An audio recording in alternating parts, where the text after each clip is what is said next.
here at the Guggenheim Museum of Art, New York, standing in front of Bill Viola's The Crossing, a video installation. What we're seeing is a screen with both the front and back playing a video. On one side, I see a man committing self-immolation, and on the other side, however, he's being drowned by this torrent of water falling onto him. Well, the act of self-immolation has many different connotations. Looking at the Hindu tradition, specifically Shiva as Lord of Dance, we can see fire is a purifying force. There's something also quite mesmerizing but also destructive about this raging fire. With water, well, water has a whole host of connotations relating to it. In Islamic mosques, for example, water is used as a purifying force as well. Like in the Alhambra, water is used as a signifier of paradise, but can also be seen as a destroyer. Look at the overwhelming wave in Hokusai's The Great Wave. We can see the wave having tension and crashing over the people on the boat. And it demonstrates this type of Neo-Confucius idea similar to that in Huaquan's Travelers Among Streams and Mountains, or as we might know in the West, a sublimity.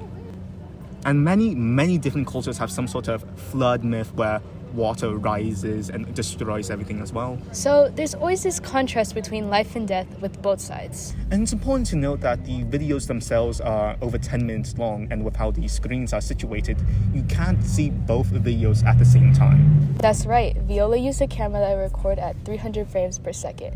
And for reference, there are only 24 frames in a second. And so what he did was he then slowed down the footage like you would in a slow motion video. This allowed Viola to have this extremely detailed slow motion video without all the blurriness we might have seen if he had just used a regular camera and slowed down that footage instead.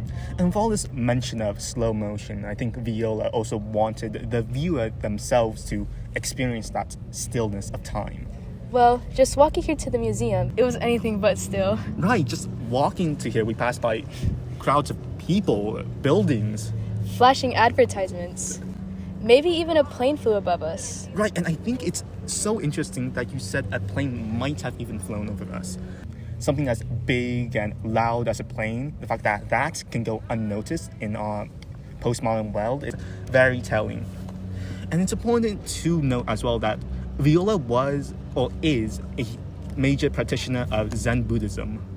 And we can really see that with this work. The fact that we have to slow down and focus on an object for 10 minutes, 20 minutes if we want to get the full experience.